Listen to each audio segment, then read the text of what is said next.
I was just saying to Christoph, I'm not going to give a big intro to everyone because there's so many. We're just welcome. Hello, we are still waiting for two presenters, so if you're around, just come on stage and get in contact with Christoph.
A warm welcome from my side.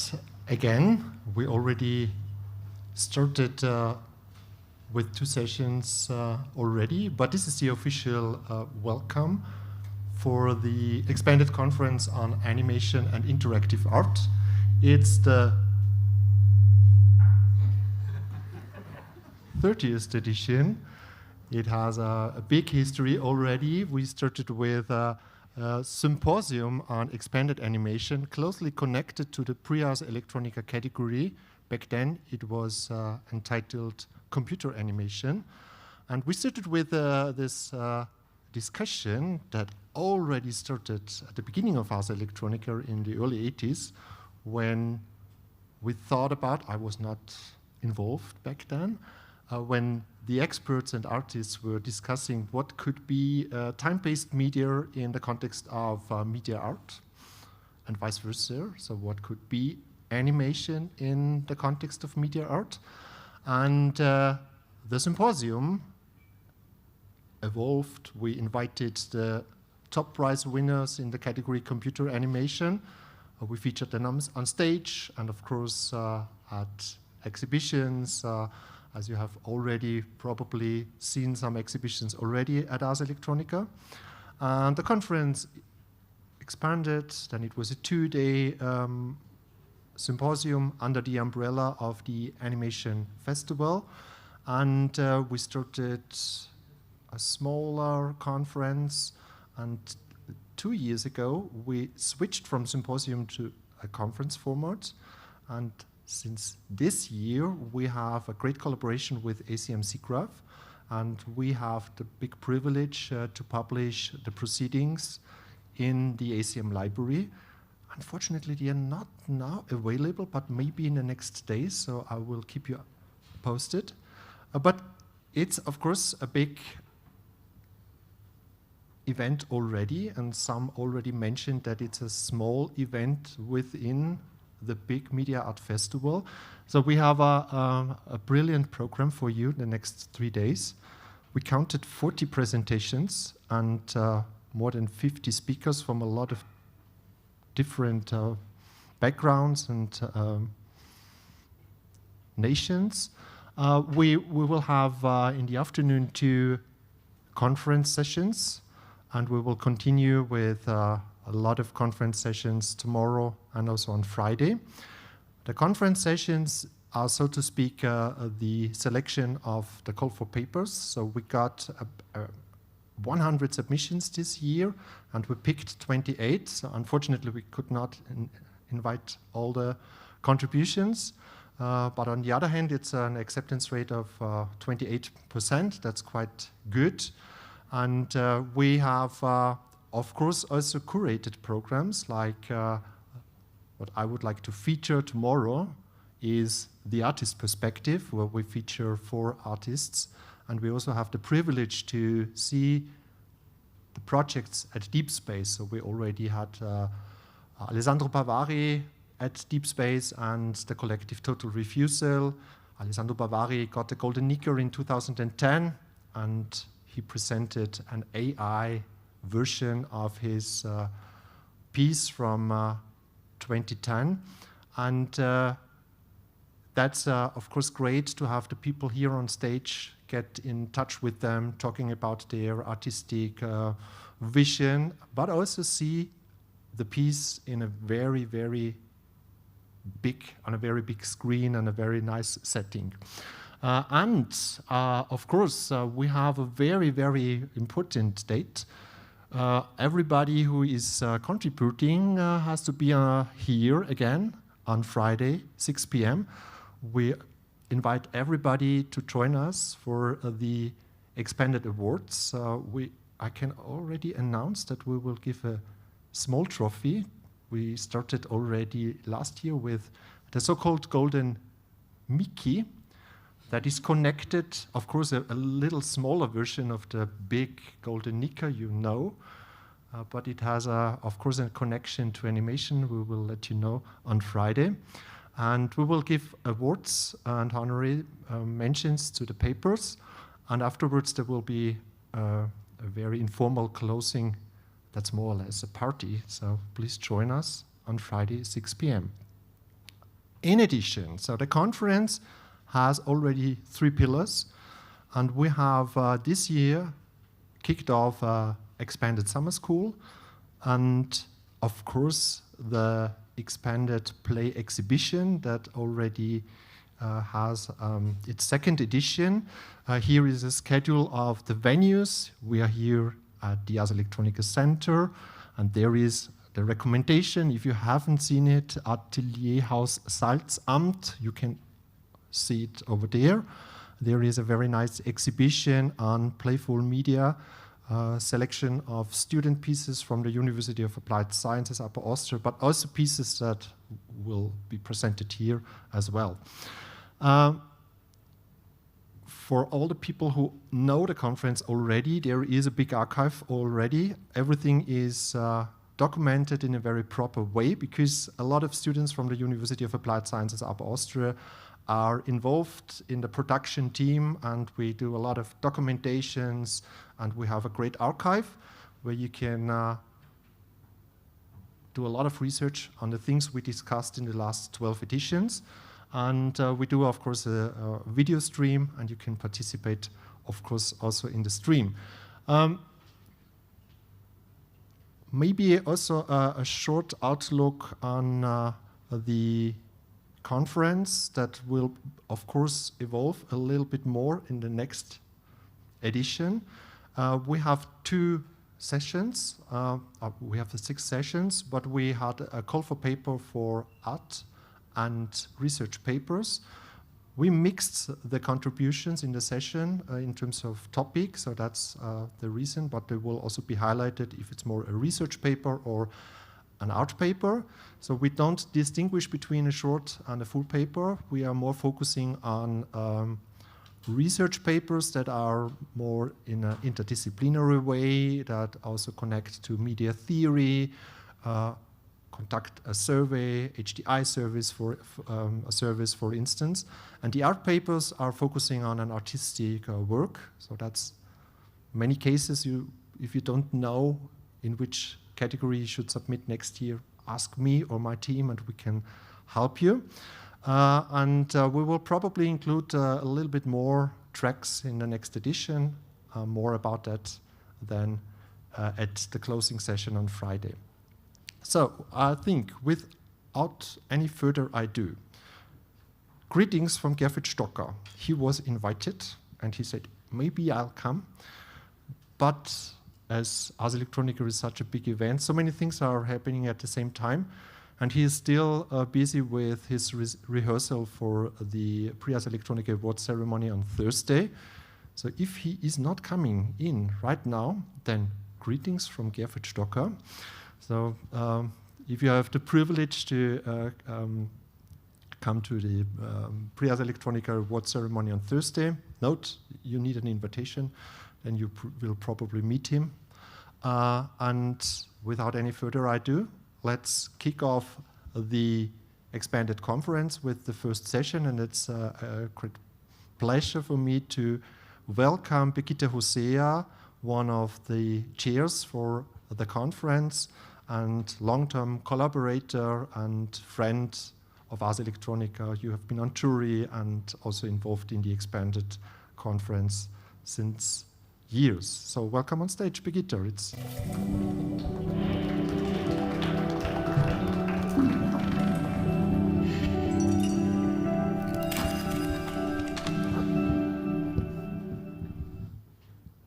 So, hello everybody and welcome to this panel on expanded art. I'd like to welcome our first speakers to the stage.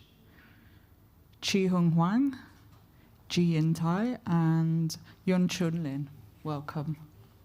Do you want to set up your presentation and if you're going to run the trailer?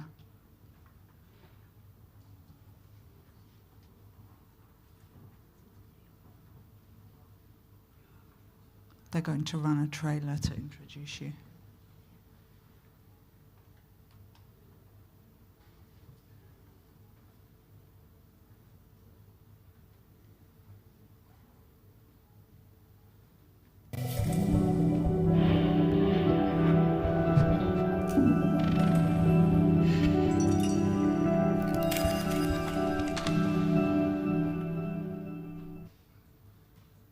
So welcome. Please set up your presentation. Thank you.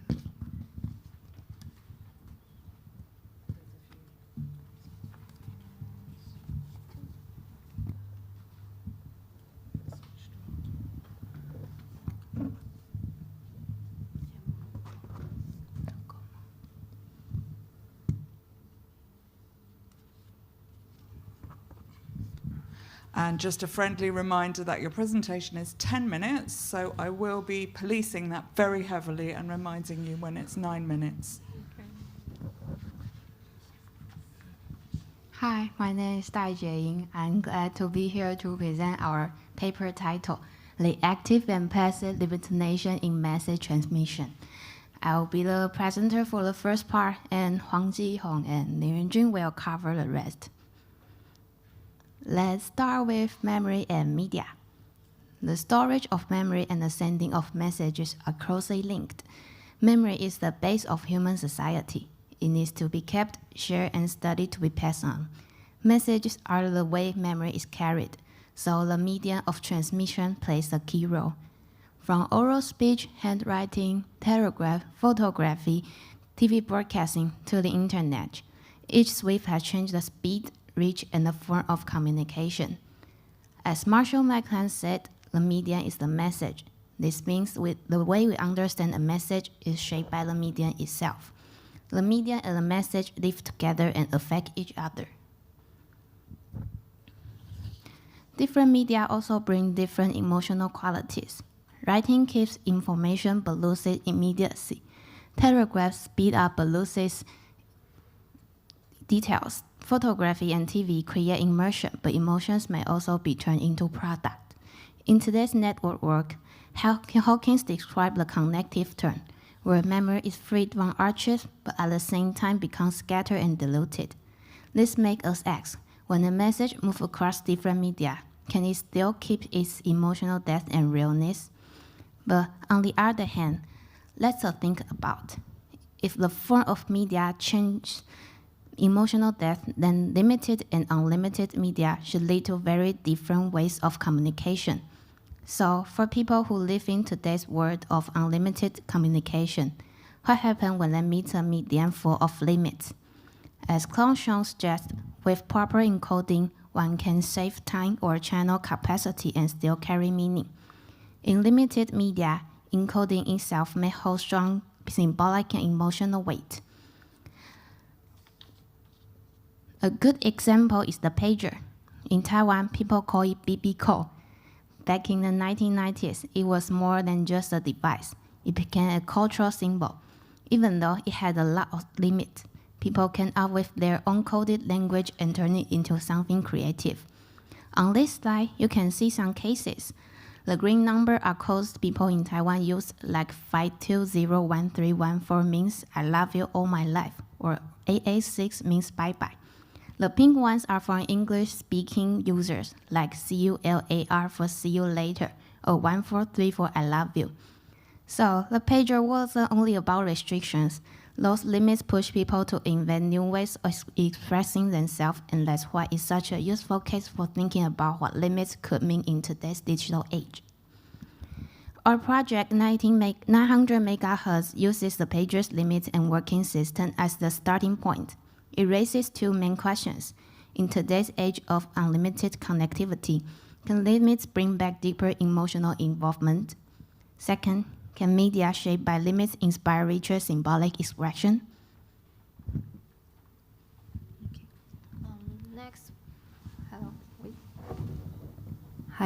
Next we will introduce this art project. And here is the documentation video of this artwork, and we will provide a more detailed introduction later.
So 900 MHz is an artwork that explores how people leave messages when they are given a very limited medium. The operation of our artwork can be divided into four main steps. First, the audience scans a QR code and on the board to open our web. On the web, the audience can interact with the user interface of 7 segment displays to create and send their own message. For real-time transmission, we use Saki.io, which enables instant remote interaction. And next, the information we just mentioned is sent both to the database and to the lighting installation. We use Firebase as our database, where the data is stored for later observation and analysis. For controlling the lighting installation, we use Touch Designer and DMX controller as the main control system, which allows the installation to operate in a stable and varied way. In addition to controlling the change in the lighting installation, whenever an audience sends a message, that message is also broadcast to every phone currently viewing the web. The broadcast feature was designed to echo the way pagers were used in the past.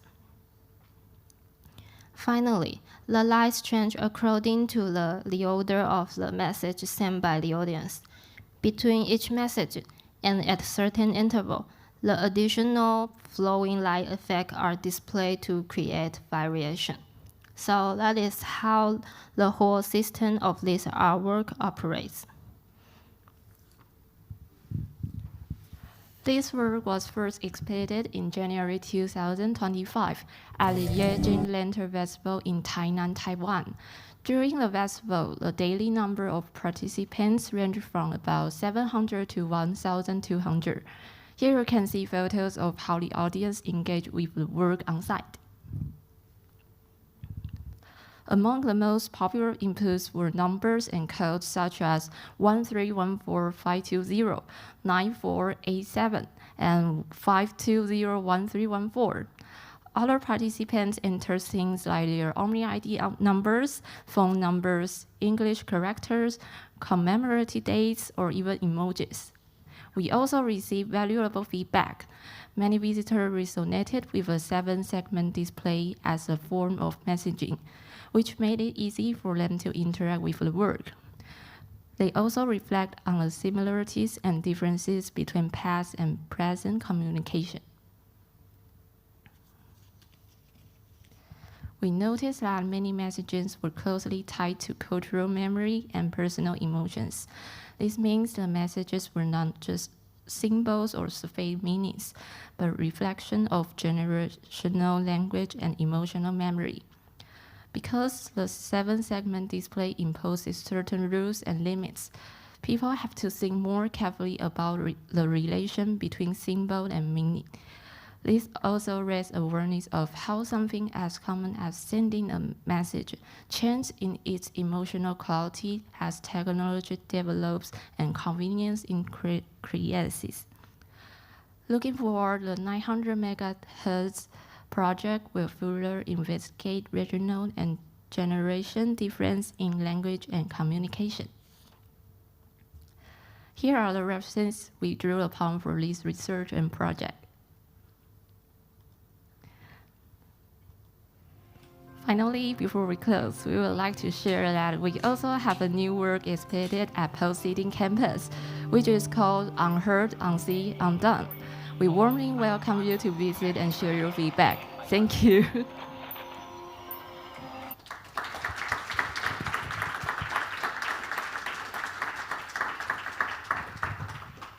So thank you very much for showing that interesting project. Does anyone in the audience have a question? We've got time for a couple of questions. Yes? I'm curious about why is your project name 900 megahertz?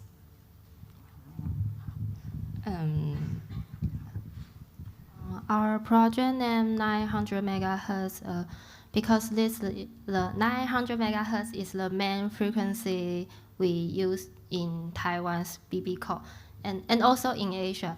So we want to we use this name to echo that a pager in Taiwan, and also we want to use this name to try to explain that this artwork is talking about transmit, and also about how the language we use in BB call.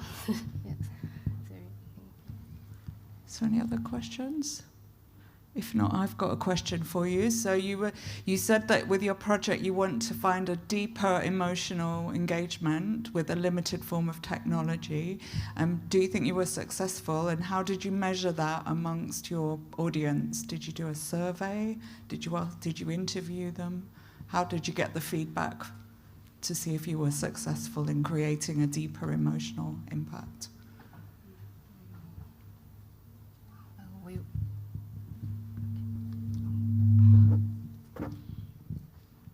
We have the interface back database to collect the audience interact process, and during the exhibition we will come to close to the crowd that interact with our works, and their feedback always like, oh, it makes me reminds my maybe teenagers time like using pager, and make their memories come up with their family and friends to have this connectivity on the pager. Yeah. Okay, thank you. So is there any more questions? There's one at the back. I think I'll have to come with the microphone because it's the acoustics. Oh, you've got one. One question. Do you have a webcam installed on the 900 megahertz project so that someone from Linz could send and then see the result? It would be nice. No, we don't have the webcam. We just have the back database to collect the data that everyday audience interact. Okay. You know what I mean? If I send it from here, I can't see the result. So if you have a webcam on it, I could see it over the internet. It would be nice. from someone else. That could be your next project. Okay, thank you. You can't think of everything the first time round. So, next version. Yeah. Any more questions? No? Okay then. So we'll thank you very much for your presentation. That's very interesting. And we will now call to the stage Johannes Perl and Raphael Schaumburg-Lippe, sorry.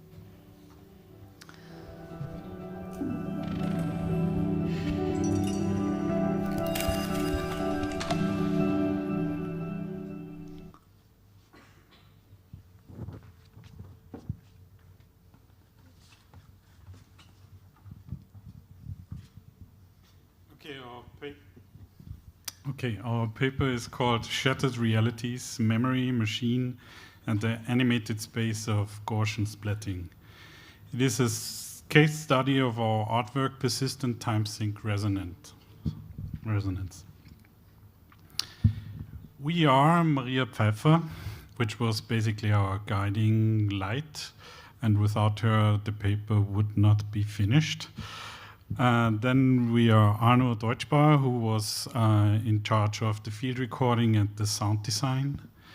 Raphael Schaumburg-Lippe, who done all the technology and the visual representation, and I did the direction. I assembled basically everything in the end. So as we only have 10 to 15 minutes, we feel like there should be more audio visuals and maybe less talking. If you want to do a deep dive on our artwork, Persistent Time-Sync Resonance, I would recommend to read the paper, because we are doing a really deep dive in the paper on how we actually did all that. Persistent Time-Sync Resonance is actually two artworks. One is a 25-minute animation of all of the different pieces we gathered to then form the main animation, which is 8 minutes long. It was done for the Deep Space 8K, which is in this house, and it's a stereoscopic animation.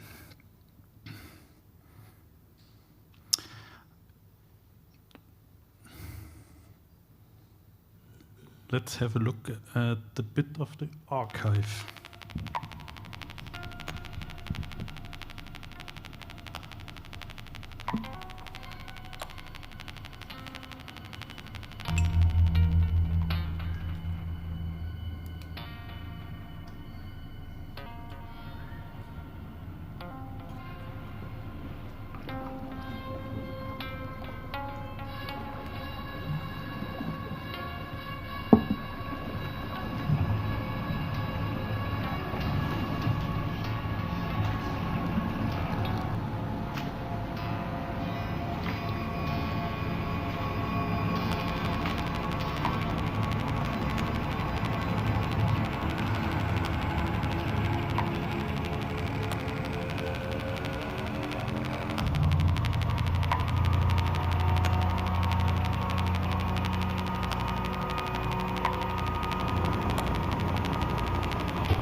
So what you've seen here are the different parts of persistent time-sync resonance. We were going out into the nature and we were searching for stones. We were finding stones in different environments and we were scanning those stones in their environment. And then we brought the stones back into the Future Lab. And there we scanned the stones and digitized basically them. We and reconstructed the stones with different simulation algorithms in the computer. And what this is all about is we wanted to try to visualize what the process of memory actually is in terms of a human and a machine. And we did that all basically by hacking Gaussian splatting. And maybe Rafi wants to say a few words about Gaussian splatting. So, what we mean by hacking Gaussian splatting is that when we first had contact with this technology and we experimented with it, we had various setups for the training process, which means bigger and larger data sizes and the amount of training steps. We were experimenting with that, and we saw that if we reduce the training steps and reduce the amount of images we feed into it, it generates these really nice artifacts. And it generates these splits that are like in between different perspectives. And this was for us the visual quality that we wanted to use in the piece that we created afterwards. So that's what we mean with hacking Gaussian splitting. And I feel like you should actually see what persistent time-sync resonant is. And this animation is actually over 8 minutes, but we took a part out of it, and I guess we stop when you say we should stop for the question part.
Okay, you've had 2.5 more minutes because we're slightly ahead of schedule. That's me being generous. I'm not usually generous.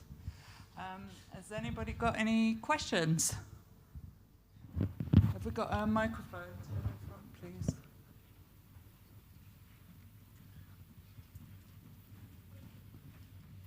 Thank you. Is it working? The microphone's not working. Test. Yeah, thank you for the presentation. It's very interesting. I wonder, where have you shown the project and how have you shown it? And in an ideal situation, how would you show it in, say, like a gallery or a museum setting? Thank you. We've shown it last year at the Ars Electronica Festival. The archive animation was shown at the Open Future Lab in Post City in its own place. And the main animation was shown stereoscopic in the deep space here in this house. And I would guess the ideal situation would also be something like deep space, a big room where you can show it stereoscopically, and maybe a room before that for the archive. Okay, any more questions? I think there was one here. Can you expand a bit more on, you said memory of the object, the stone, and human memory in the beginning of the project. Could you please elaborate on that? How memory is coming into the project? I think one thing that's interesting. So if you think about memories, that's something that changes over time, and the longer memory is back, the more it shifts, and that is something that we also experienced with this Gaussian splitting, that the data that you feed into the algorithm, the less you feed into it, doesn't mean that less comes out, but it comes out with different, with these different artifacts that are changing depending on how much information you feed in, and that's like a bit of with memories, that the longer it is back, the less actual information is available to recreate this memory, but it still feels like real, and that's the connection that I see between the splitting and memories. There's more questions. Another one down at the back there. Hello, thank you for your presentation. May I ask what, if you want to share it, any tools for the training and for the generating of images, if you've worked with any open source or with any, what software you've had kind of preferred, or if you go towards other more mainstream or just like bigger branches like Touch Designer? For the scanning, prototyping we did with just a Scaniverse. It's very easy. You can go outside. You don't need internet connection, and you get immediately a result. For the artwork itself, we did photography, gathered the photography, and then we piped it through the standard Gaussian splatting algorithm.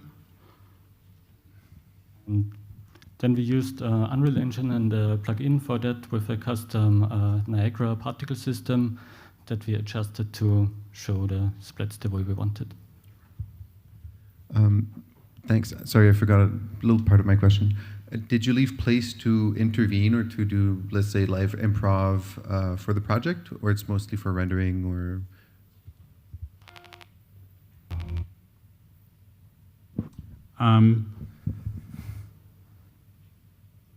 We stuck strictly to the simulations that were available for the Niagara system. But what we are currently doing is a next project, which is real time, which you can watch it or participate in it in the Open Future Lab in the Post City, which is called Inference Ground Truth, and it's basically the next step to this. Okay, I think we had another question. Was it Jana? You had a question? Yep. Can we have a microphone over here? Thank you very much. Thank you for the presentation. I like it very much, and I think that very important part of these videos is the sound, and I would like to know more about the concept of the sound of the stone memory. So what we did is we gathered at each location field recordings, and Arno Deutschbauer did collect all those field recordings, and every sound you hear is basically from those field recordings, piped through different algorithms and filters. But in the end, everything you hear is directly from the places where we took the stones. Okay, I think we need to finish there and move on to the next one. So thank you very much. Please give them a clap. Well done. And now welcome to the stage Yuan Xiaoma and Anna Ren.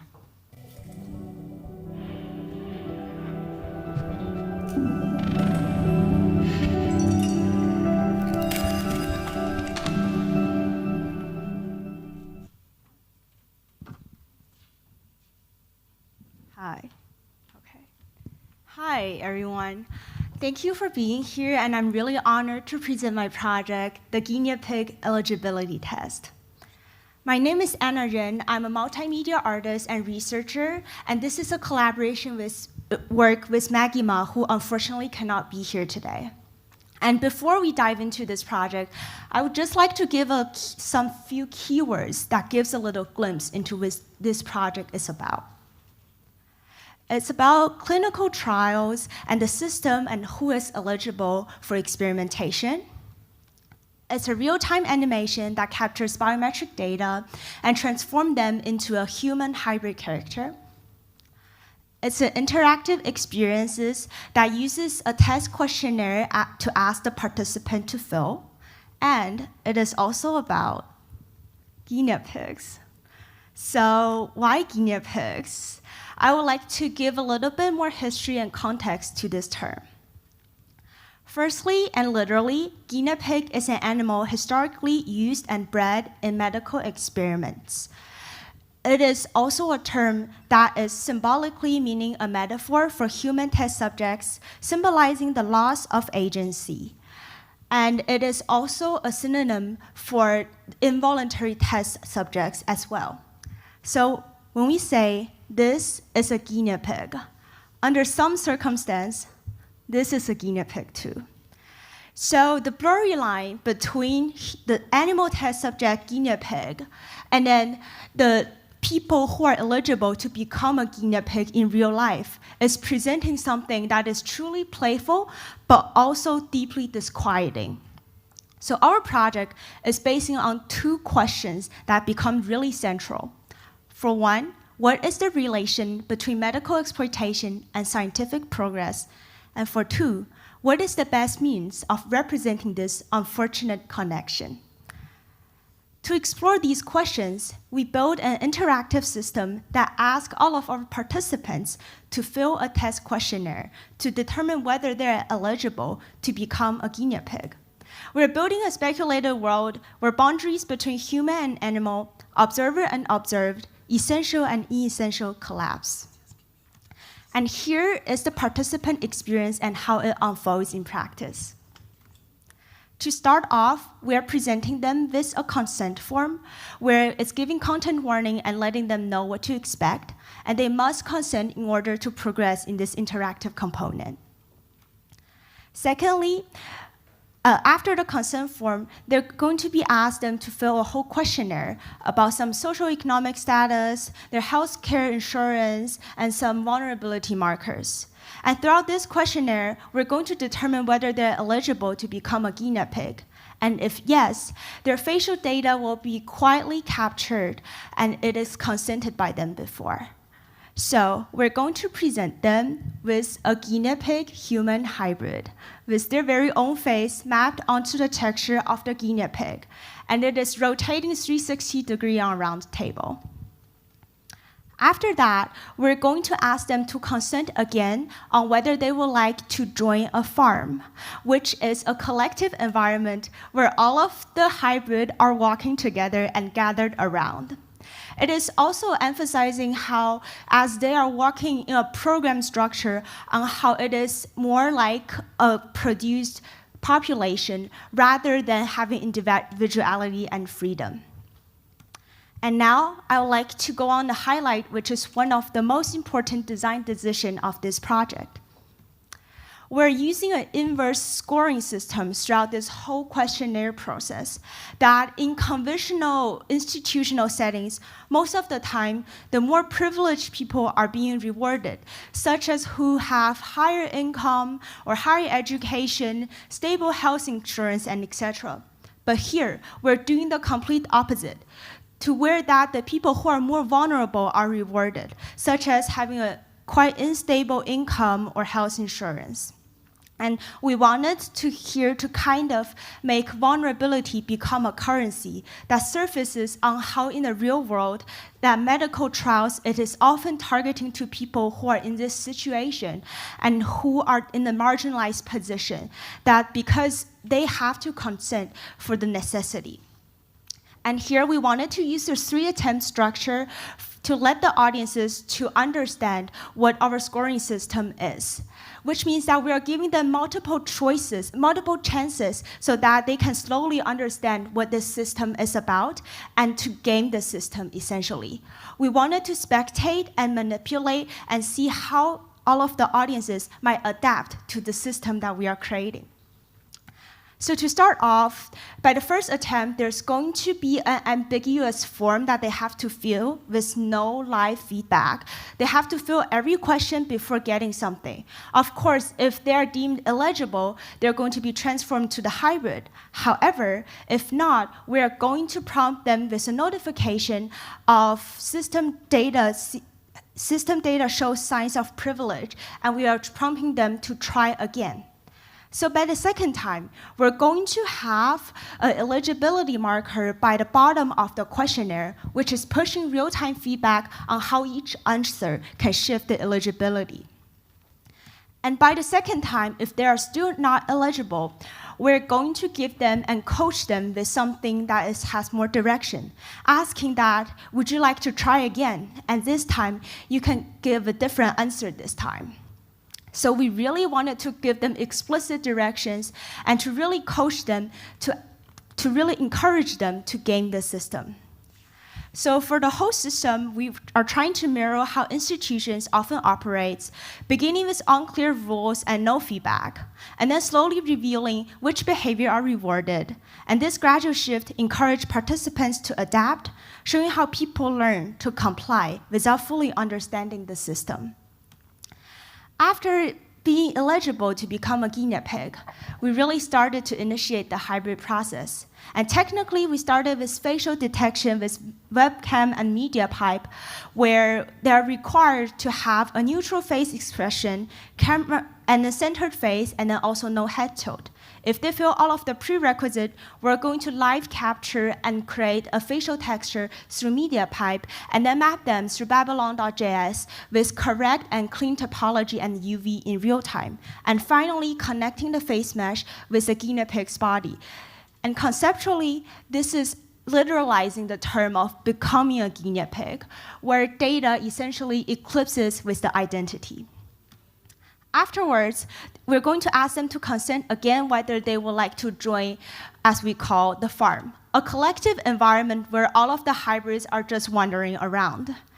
And we're going to use Python that via terminal as a data bridge to prompt to Unity that is monitoring the whole export folder and then sending the data to Unity, and then asking it to drop this whole hybrid figure into our scene. And then we have an animation mechanism where essentially every hybrid character is animated through a crowd logic to make sure there's no collision happening. But meanwhile, they're actually just walking their designated route to show that it is just managed by population, no individuality and freedom. And finally, we're going to output them into projection through Siphon and then to MapMapper to finally exhibit it in any space. So just a quick technical revamp. We have web-based process at first with the questionnaire and reverse logic, and then using webcam, media pipe, and Babylon.js to create this hybrid figure, and then using Python as a data bridge, bringing into Unity with the animation mechanism, and finally projecting it through Siphon and MapMapper for an immersive experience. We know that this project is essentially contemplating the exploitative system of data collection, but we want to acknowledge that our whole process has been ethically considered and very responsible.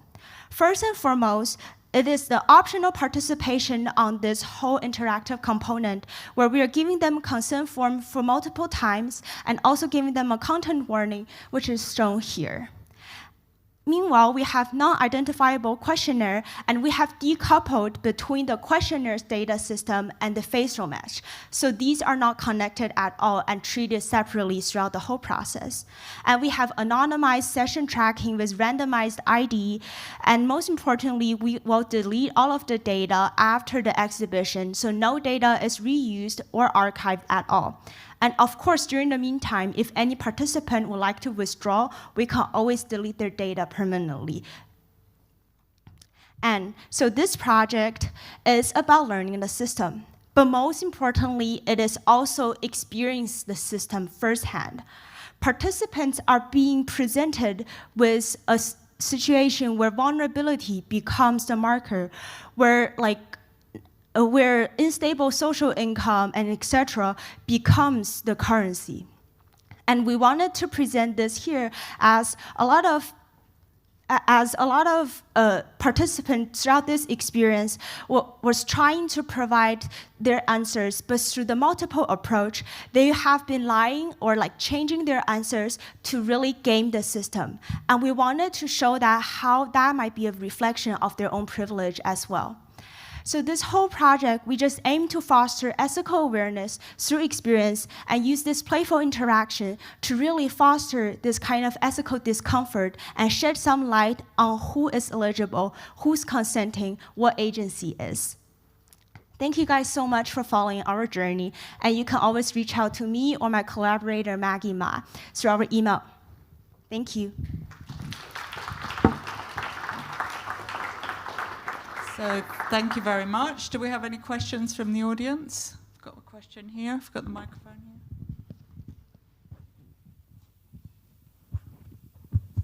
Hello. Thank you so much for the presentation. As I understand now, it's being shown as a projection in a space. Do you have any future steps in mind for this project or any other ways this project could be presented?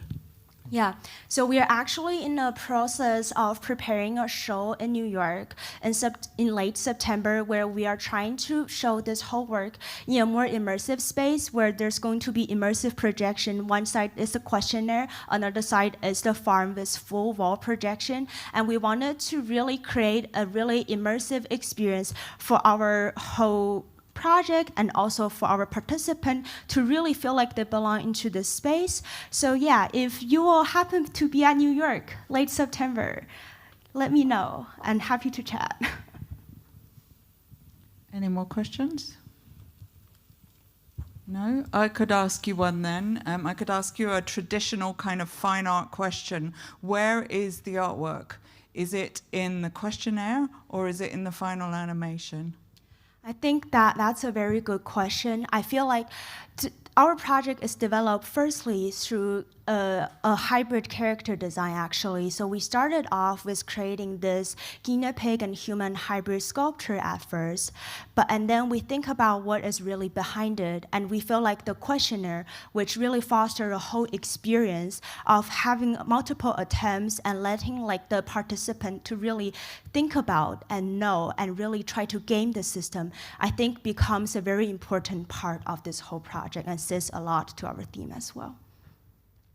Okay, any more questions? Okay, then let's move on to the next presentation. Thank you.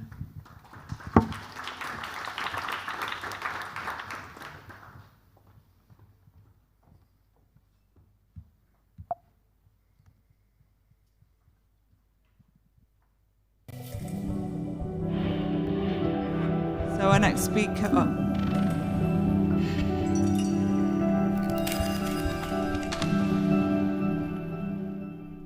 So welcome, Jana Horovkova. Hello.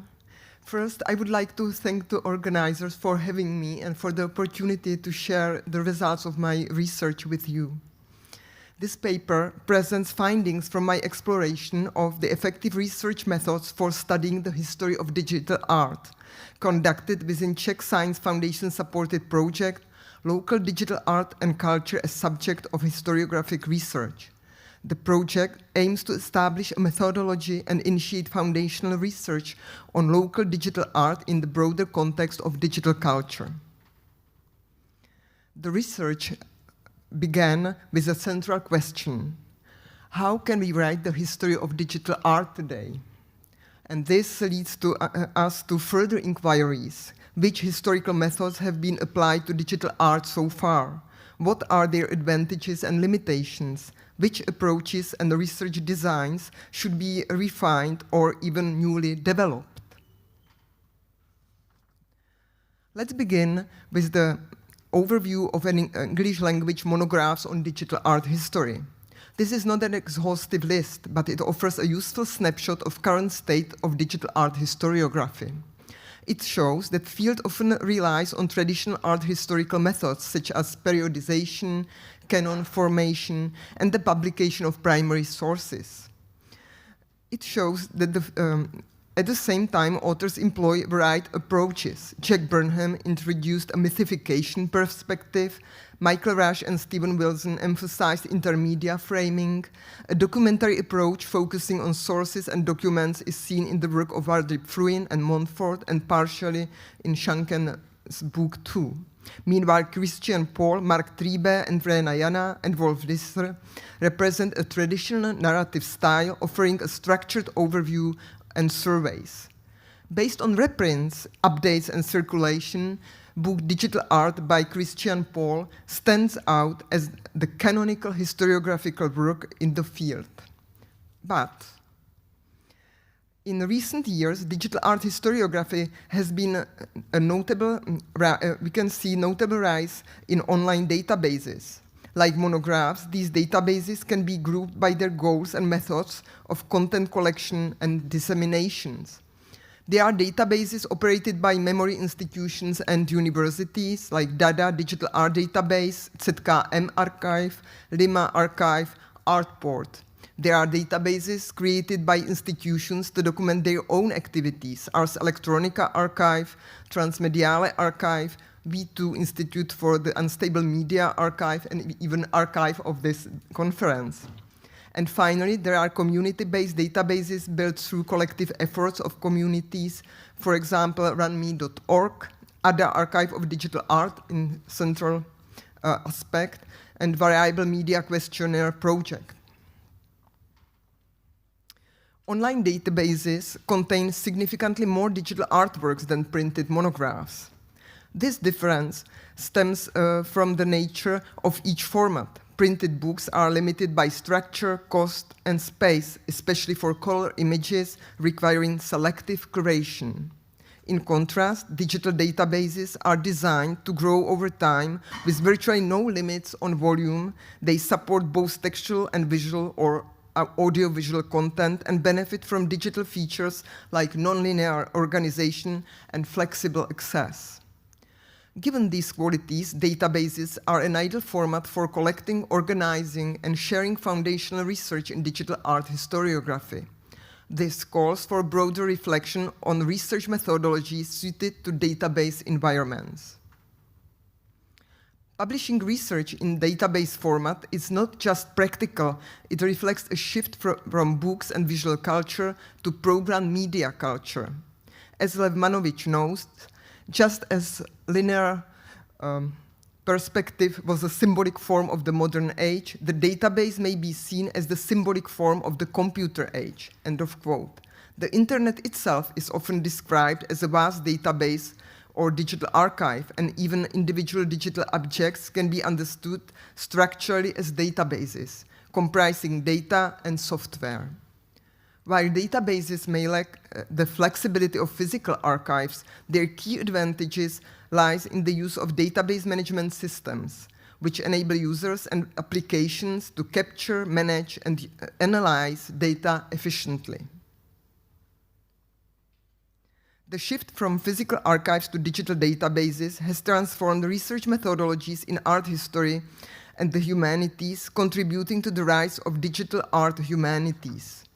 The database format supports advanced computer-assisted methods such as data visualization, network analysis, mapping, and spatial analysis using GIS. Such tools enable dynamic interaction with content and add significant informational value, such as uncover hidden patterns, quantify phenomena, identify structural and thematic similarities and differences, generate timelines automatically, and map events and artworks. Although digital art databases remain underused in digital art historical research, some examples already demonstrate their methodological potential. The ADA, Archive of Digital Art, demonstrates this through its tools section, which includes 4 subsections: visualization, thesaurus, serendipity, and mnemosine. Section Thesaurus is a structured keyword system with 600 terms across 4 groups: aesthetics, genres, subjects, and technology. Users can browse terms hierarchically, alphabetically, or as a visual graph. Section Visualizations offers statistical insights into the ADA archive, such as gender ratios and metadata patterns. These tools help reveal trends and distributions within the database. Another example is the Vašulka Live Archive, which features an intelligent interactive interface for exploring Woody and Steina Vašulka's video art database. It uses AI-driven tools to identify recurring visual and audio motifs across the archive. For example, natural elements like fire, water, air, or earth, violin, camera, machine vision, etc. The concept of animated or living archive is at the heart of research and development in the digital art humanities. It refers not only to different visualization tools, but it encourages experimenting with different interactive features, dynamic visualizations, and flexible interfaces to enhance access and engagement with the database. For example, in the Vašulka Live Archive project, playful and interactive interfaces were developed, including immersive virtual reality experience of the digital archive, or a video remix of the Vašulka's works using AI software projected on the facade of the Brno House of Arts, where the archive is housed. These examples illustrate how database can become dynamic environments for exploring, animating, or remixing digital art history. As digital humanities evolves beyond its early phase of positivism, it's increasingly shaped by critical digital humanities, focusing on the cultural, political, and ethical dimensions of digital technologies, algorithmic bias, power structures within the archive, ethics of data use in digital art creation, etc. I believe that the critical debate on digital humanities methodologies can also be informed by AI art, which significantly involves working with databases or data sets too. For example, inspiration for new AI-driven research methods can be taken from Vladan Joller's diagrams of new extractivism, which exemplify analytical and inductive approaches to the database.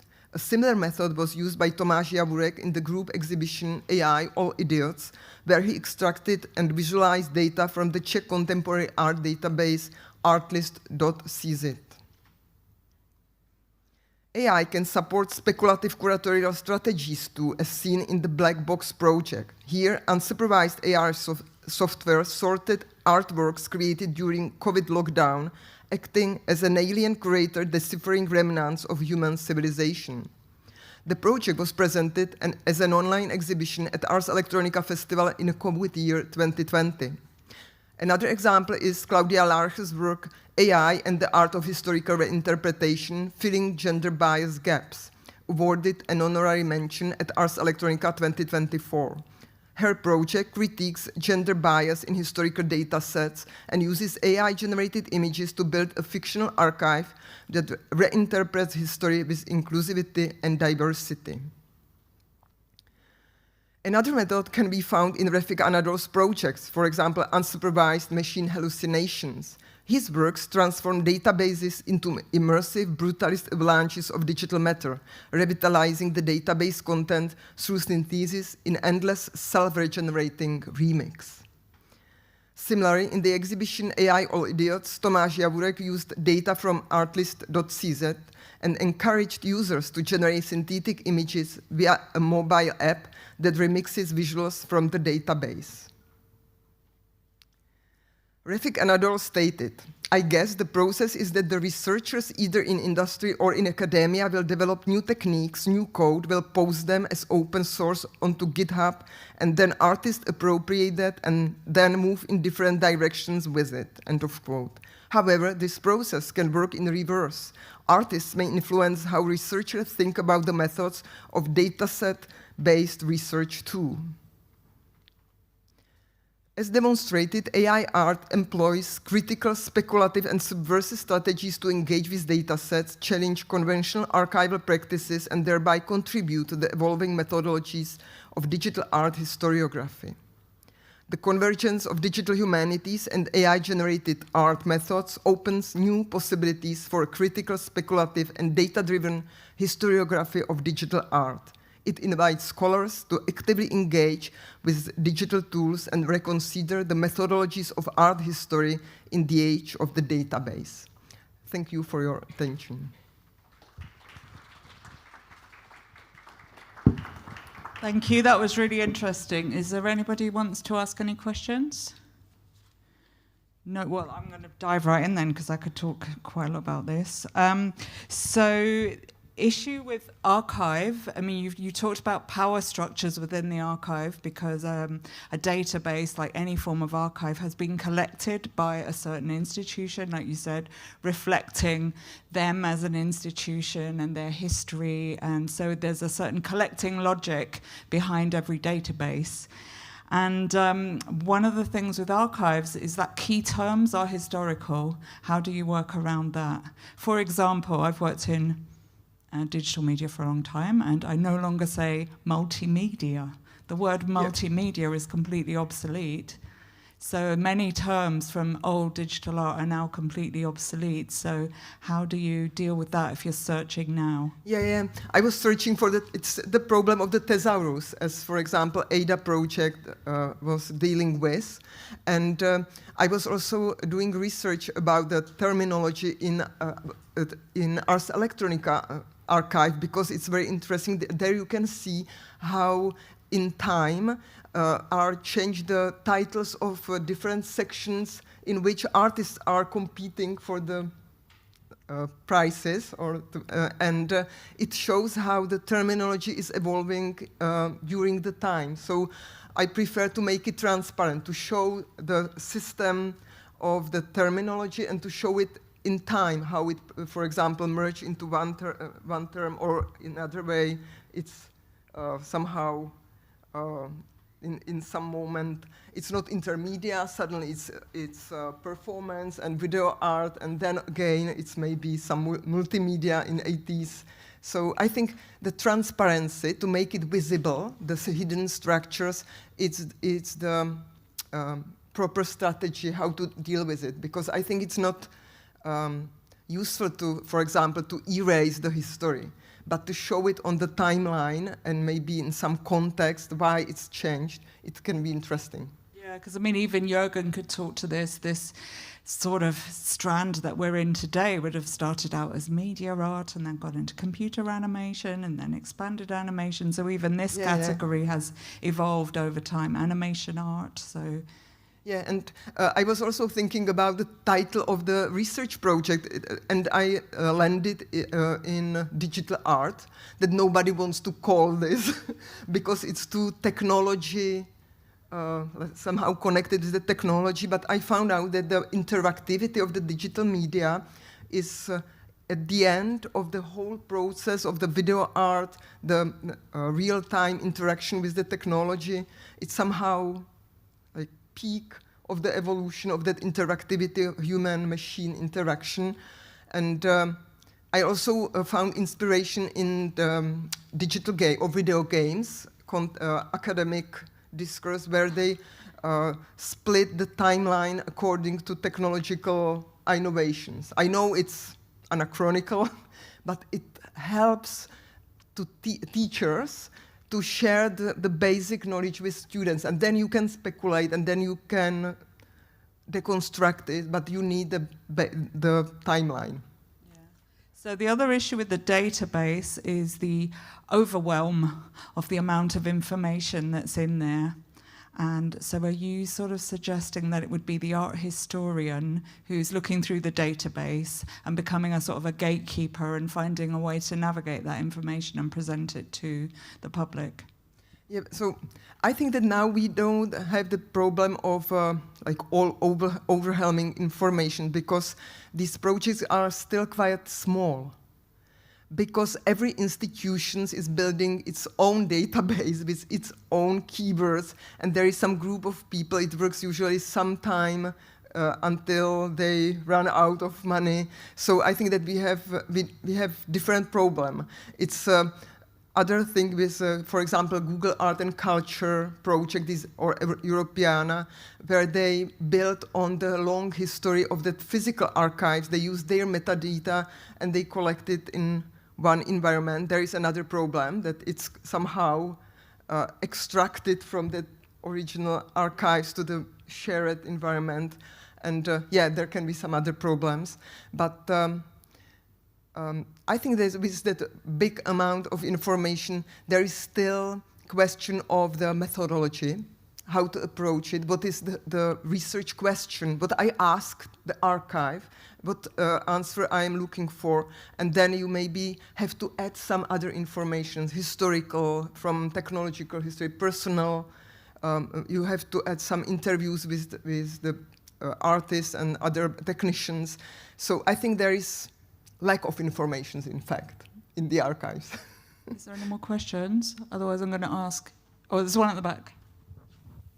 Hello, I want to ask a question about, so how do you think about the transformation of the meaning in the database? For example, Rafik Anadol's piece of transform this very high dimensional data for the data in the real life into this abstract, constant moving imageries that's very abstract, that's hardly to make a meaning of it.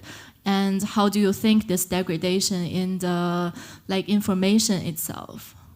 Yeah, thank you for the question. I think it comes back with to the question of the media and memory, because of course it's not an analytical piece of art, but I found in the history similar projects using AI to work with archive to merge all the content into one stream of the human creativity. And we are talking about this philosophical question, what human creativity means. And it search for certain patterns that all artists, even they think they are very individualistic, they have their own copyright, they share. Maybe there is some human creativity pattern that this way we can find, but we have to lose all the individual information for this, for example, gesture. But it's, of course, Refik Anadol works as an artist. It's not research work, but it can be inspiring, for example, for searching for some typical image of the Renaissance, and it will be hybrid of all the images we have from the Renaissance, or yeah, and you have to put there some text that will explain what it is, what it means. There is still that context needed, some explanation, interpretation for everything. These informations in isolations are silent. Okay, thank you very much. We need to move on now. So thank you very much, Jana. Can I welcome Dipti Dut Srinath? And I think your paper's going to follow on really well to that.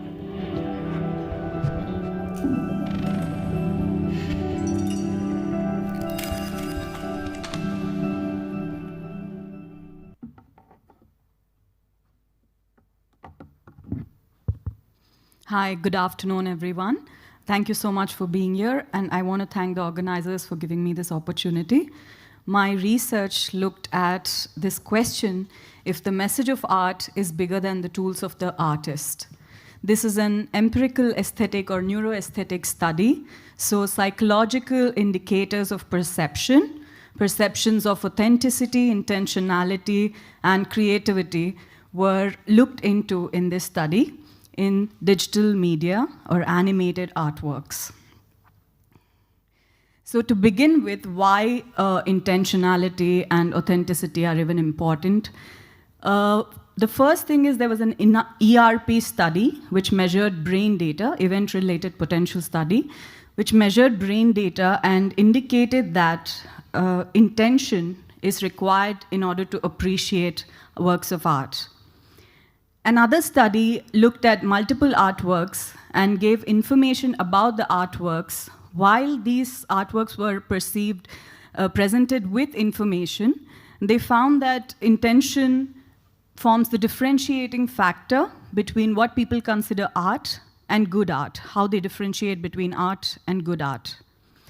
Additionally, in terms of authenticity, a lot of empirical aesthetic studies have looked into authenticity factors, but these go into categorical authenticity or historical authenticity, which leans more towards authentication.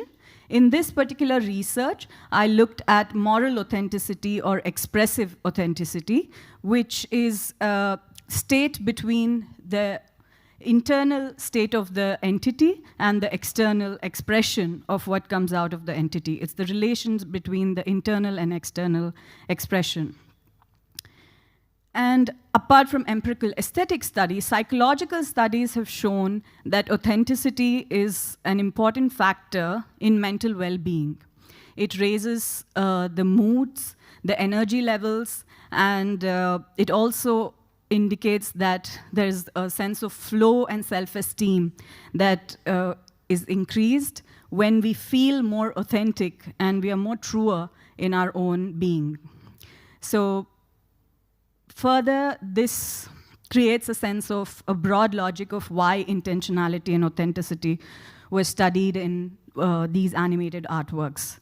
However, today in the age of AI, there's a lot of bias between AI artworks and handmade artworks or anything other than AI. So this particular study looked at AI and handmade digital artworks, and there's a definitive prejudice that comes into artwork when it's made by a person and when it's made by an AI. Some studies have indicated, like Chamberlain et al., they have seen that works created with computer-generated artworks or robotic artworks had a definitive bias when it was perceived. However, while by giving these artworks an anthropomorphic introduction, that is, when people saw the robot making the art, then the biases could be reduced. Another study, which did not entirely look at just art, but also objects, art objects, found that people give a value of love or assign that when something is made by hand, it is considered to have more love in it. So this particular project looked at these biases and saw if these biases would be carried on forward when we were looking at the perception of intentionality and authenticity. So the first hypothesis said that the information about the artwork would decrease the bias based on previous studies, would decrease the bias made between handmade and AI artworks. The second hypothesis indicated that when we show the process of how the artwork was made and the information about the artwork, it increases the preference towards these kinds of artworks and increases the valence towards perceptions of the aforementioned subjects. For the method of this particular experiment, 3 information levels were created. These 2 are the artworks. The first one is an AI artwork, and the second one is an hand-drawn digital animation. Both were made by the artist-producer, Max Cooper, and these were made in an online survey. And the first information level only had the artworks. The second information level had some description about the artwork along with the artworks. And the third one had a brief collage about the process of the artwork with the information and the artworks. So 3 information levels were designed in this study. This became a 2x3, that is 2 kinds of artwork, AI and hand-drawn, and 3 information levels. So a statistical analysis was run after giving this to the participants to analyze if they perceive emotions of authenticity, intentionality, and creativity within these artworks. About 144 participants participated in the study. After cleaning and clearing the data, 135 participants were taken into the analysis of the study. And the G-power indicated that 132 participants make for a robust study.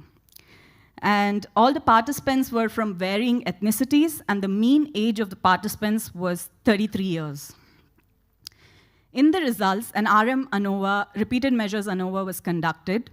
Across the 3 categories, that is creativity, intentionality, and authenticity, there was a definitive salience in the information level, that is level 2, where the artwork was presented along with the information. There was a definitive salience within that perception.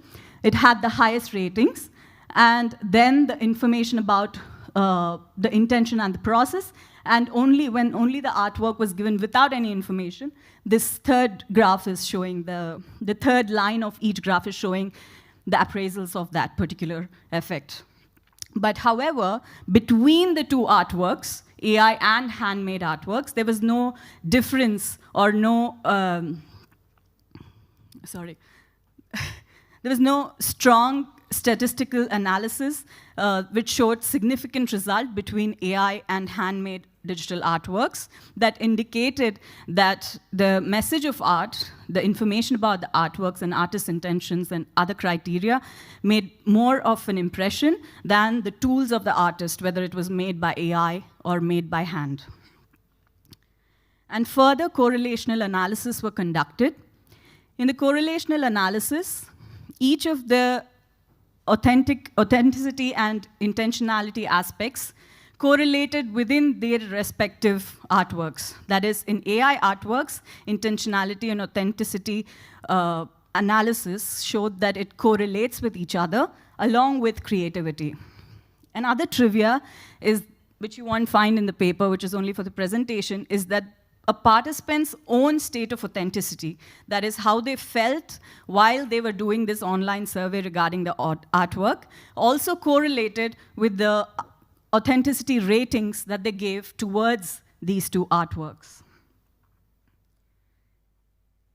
And finally, Mark Runco updated the standard definition of creativity, who's a very well-known researcher who studies creativity updated the standard definition of creativity in the age of artificial creativity and natural human creativity to include these specific terms of intentionality and authenticity within the definition as a main factor to indicate what differentiates between artificial and human creativity. And the analysis shows that authenticity and intentionality correlate with creativity appraisals. This study did not have many art expert participants, so further future studies could include how experts in the field look at aspects of intention, authentic act of the artwork, and how they would want to rate these aspects and whether they perceive these particular aspects within the artwork. And that'll give a completely different information because these participants who completed the study did not have that particular art expertise. And finally, experience of the artist itself would be a future study that we could understand how artists themselves feel when they are noting or recording their own feeling of intention or their authentic abilities when they're creating a particular artwork in a slot, and if that has a positive effect on their mental well-being when they're approaching the artwork with a sense of intention and authentic expression. And finally, I think this research was more to understand how we ourselves would feel if we were being more intentional in our approach towards creative projects, or if we're being more authentic, would we be feeling more a sense of joy, a sense of positive appraisal, a sense of elevated moods, and these have been indicated in the studies, and the hope is to do further studies to see if we can bring about these with specific intentions while beginning our works of art. Thank you.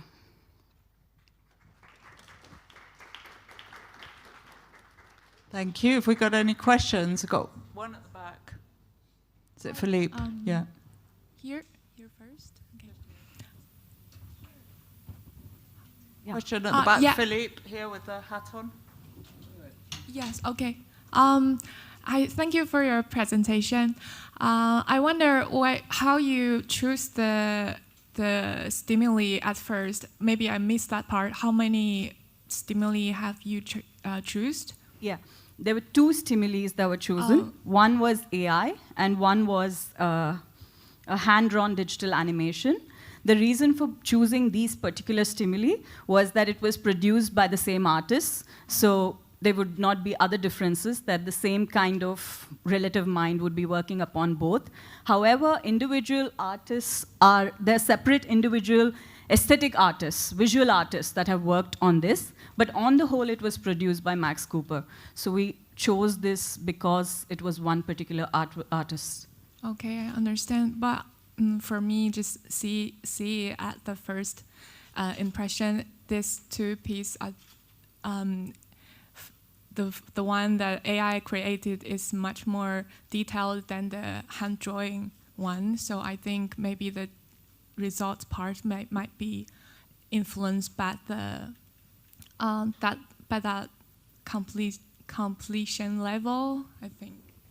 Is there anything that indicates, like you have any particular indicators that this one is more detailed than the other? Have you seen the work by No, I just, for my impression. Okay. Actually, both these works have a lot of detail since it's an animated video. So it goes across about 5 minutes, and it brings about different perspectives. So it is not, this is only a screenshot capture of the animated artwork.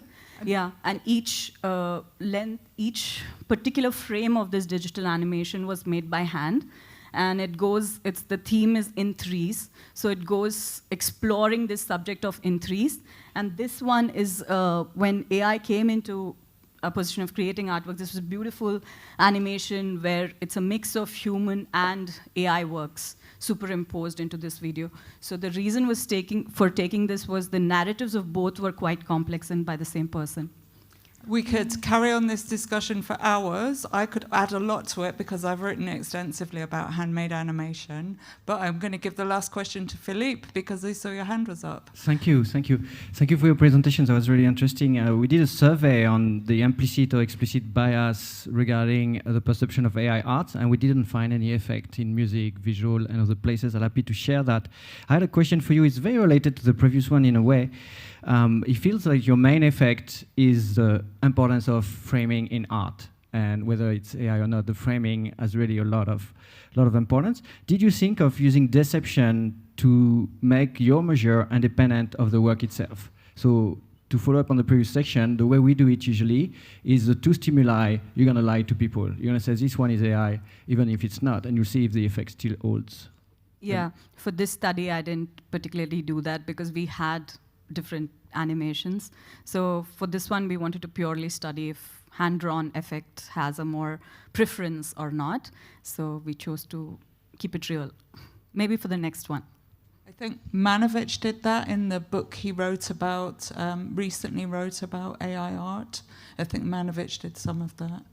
So yeah, this is like a huge topic. We could speak for a whole day about it. But I'm afraid we've reached the time of 3:30, and so we're all going to take a little break before the next panel. Thank you very much. Thank you very much, Lita.